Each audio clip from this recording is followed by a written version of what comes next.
As most of the drugs are excreted by the kidney itself can be a target of these drugs as toxic effect, and we shall review the renal effect of the use, misuse and abuse of these pharmacological agents. As we all know that nephron is the basic unit of the kidney.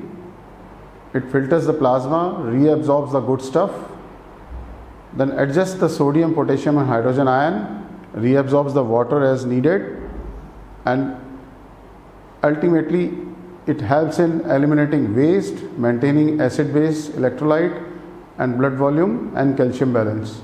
So nephron is this is glomerulus, this is ascending colon, loop of Henle, descending colon, loop of Henle, ascending colon, and then collecting duct. So where does these drugs act at? They act at the different levels, that is preglomerular, glomerulus, proximal tubules, distal tubules, tubules and ducts, interstitium and renal papilla.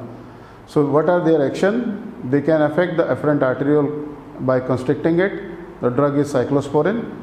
On glomerulus, they can decrease GFR like NSAIDs. They can act on proximal tubules and can cause ATN. The drugs can be aminoglycosides and the dyes, contrast dyes. They may act on distal tubules and may cause RTA type 4. They may be ACE inhibitors or cyclosporin. And like renal papilla, they can cause papillary necrosis, NSAIDs and other analgesics. These are the drugs which can cause acute interstitial nephritis in antibiotics, penicillin, cephalosporins, rifampicins, sulfonamides and ciprofloxacin, diuretics like furosemide, thiazides and other medicines like amphotericin B and NSAIDs. So there are various mechanisms by these drugs can affect kidney, mainly immunologic reactions, analgesic nephropathy, drug-induced glomerular disease. They can affect directly and they can cause nephrogenic systemic fibrosis. Selective toxic effect these drugs on kidney. Herbal medications can also adversely affect kidney. They may affect the hemodynamics of glomerulus. They may cause crystalline precipitation and then cause nephropathy, and there are other miscellaneous entities. So these are the broader groups. I will go into depth one by one. So number one is immune complex disease caused by these drugs. These drugs can be contained in immune complexes, but these excess immune complexes can spill over in the interstitium microcirculation and can cause interstitial inflammation. These drugs can cause systemic immune reactions. Drugs primarily affecting the immune system cause almost exclusively the glomerular disease, and which in turn can trigger a lupus-like syndrome, as is reported with alpha-methyl dopa, penicillamine, interferon, levamisole and procainamide. So these are the heptane-mediated diseases. Heptanes are epitopes represented by drugs. They are the part of drug molecules. Immunologic reaction to heptane causes disease by the inflammatory effect of antibody and heptane interaction. Reaction is generally IgE or IgG4 mediated, with eosinophils infiltrating the interstitium attended by eosinophiluria. So they appears to be like allergic reaction, but in fact there is no allergen, but there is an antigen mimicry. So known heptanes are methicillin, penicillin and cephalosporins. Other are NSAIDs. The clinical symptom is typical back pain due to renal swelling. Urine output increases initially despite the fall in GFR. And diagnosis is basically the awareness. When you are giving these drugs, you should be aware of the side effects, follow-up of these patients, sequential creatinine, and if required, then the biopsy. The treatment is usually the steroid given in the morning for 7 to 20 days. Now the analgesic nephropathy, it's a chronic process, and if patient is taking these drugs for a long time, maybe for years, and the effect is dose related also, and it requires a continuous daily intake of analgesics for decades.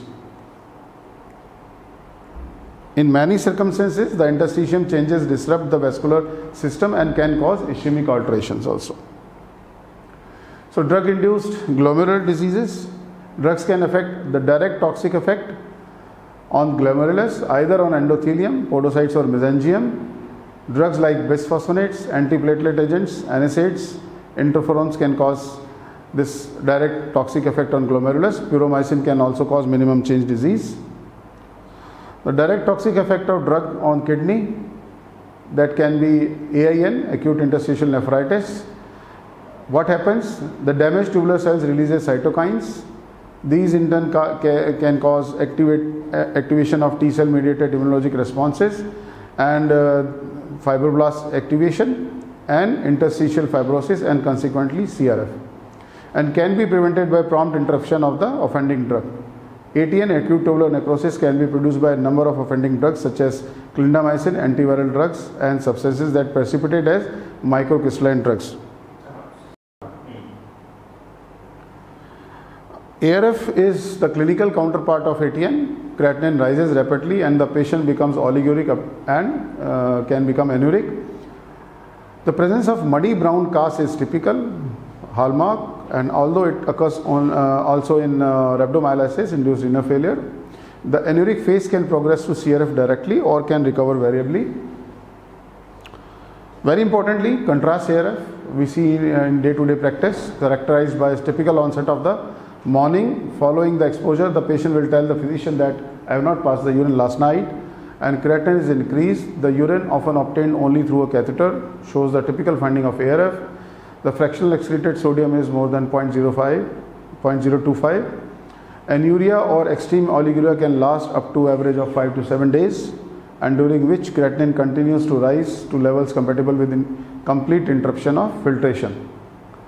When the urine output resumes, the patient may become polyuric and subsequently returns to normal with creatinine coming to normal. Dialysis may be required for few patients. So intra-arterial contrast, there is increased incidence of CIN as these agents spills over in aorta. The volume of non-ionic media infused is very critical. To be safe, it must be less than 125 ml. In the presence of comorbidities, renal toxicity is significantly more, even with the media less than 100 ml. And very importantly, multiple myeloma and diabetes mellitus are almost absolute contraindications to contrast procedures.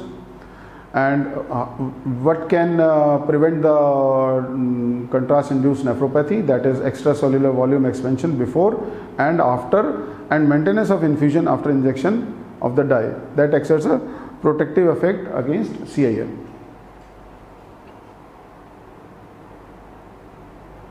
So how to prevent the CIN? Infuse 1.5% of body weight as normal saline during the 6 hours preceding and identical volume during or after 6 hours following the contrast injection.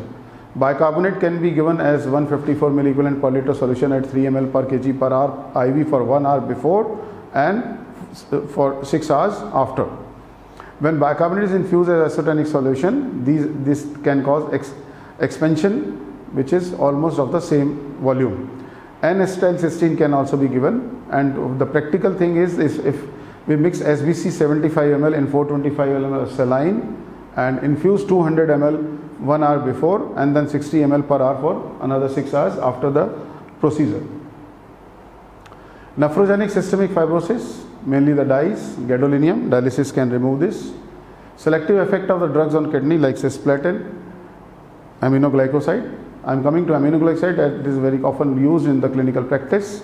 Cleared from the body exclusively through the glomerular filtration, their clearance being equal to GFR. It's very important. They exert concentration dependent renal toxicity, which is maximal for colistin. The initial fall in GFR reduces the clearance, so this becomes the vicious cycle. The clinical picture is very typical. Patient refers to nocturia. He will complain that I am having nocturia and then the polyuria due to the impairment of the countercurrent mechanism which is there in interstitium and affected by interstitial edema. Polyuria is quickly followed by normoglycemic glycosuria. ARF supervenes in 2 to 3 weeks while it subsides following early recognition and if we stop the treatment. Aminoglycoside toxicity can be effectively avoided by proportioning the individual dose and to set the intervals according to patient's creatinine clearance.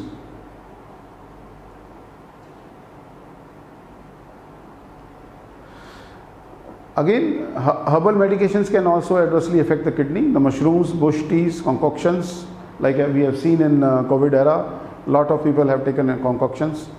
Then country medications can adversely affect kidneys, and these can be implicated in almost all the cases where the reason for renal failure is not clear. Few drugs affect the hemodynamics of the glomerulus. Cyclosporin A can cause fibrosis and sclerosis, and effects are caused by vasoconstriction and platelet aggregation related microthrombotic disease. Oral contraceptives can affect adversely and by providing increasing the renin substrate and causing hypertension. Now I am coming to the prostaglandin inhibitors like aspirin and NSAIDs, very commonly used drug class, and why this is important, because glomerulus maintains stable hemodynamics to avoid undesired fluctuation of GFR. There are afferent arterioles, there are efferent arterioles, so a complex mechanism control the flow, it maintains constant in glomerulus. Stimulation of each system like afferent and efferent triggers a hemostatic response of the antagonist branch. When volume depletion and pump failure result in strong vasoconstriction of glomerular arterioles, prostaglandins are maximally stimulated and within the glomerulus vasculature to maintain glomerular flow and filtration process. The condition is usually reversible upon withdrawal of the offending drug.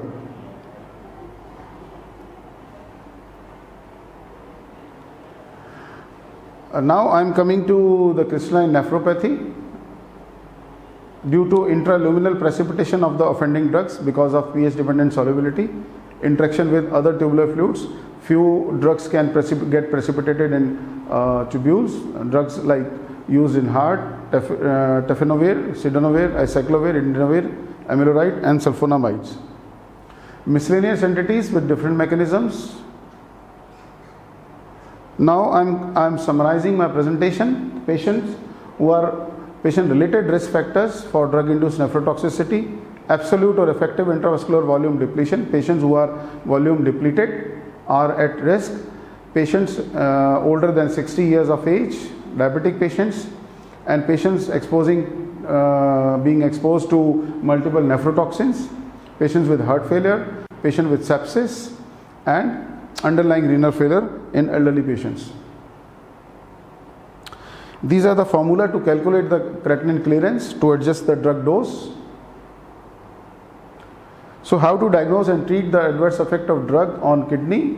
By taking the detailed drug history, going for the RFT, checking electrolytes, doing renal analysis, checking ABG, eosinophilia, and discontinuing the drug or giving a short course of steroid for some time.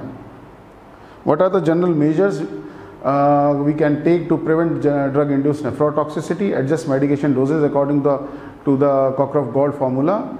Assess baseline renal function using the MDRD equation. Correct risk factors for nephrotoxicity before initiating of drug, like maintaining the extra cellular fluid volume, and ensure adequate hydration before and during the therapy with potential nephrotoxins. Use equally effective non-nephrotoxic drugs whenever possible. These are the different drugs and their possible mechanism of renal injury. These are the different drugs and their risk factors and how to prevent the side effects. These are the risk factors for acute vasomotor renal failure induced by NSAIDs. Like these are the risk factors. So to summarize, 3 categories: stop or withhold, review the dose, and ongoing monitoring is required. Stop or withhold in case of these drugs when their side effects are there: NSAIDs, potassium sparing diuretics, metformin, ACE inhibitors, methotrexate, fibrates, and contrast media. Review the dose in case of opioids, benzodiazepines, penicillins, anti-epileptic drugs, loop diuretics, anti-anginal, sulfonylureas, gliptins, gabapentin, allopurinol. And ongoing monitoring is required in warfarin, cyclosporin, digoxin and lithium. Thank you very much.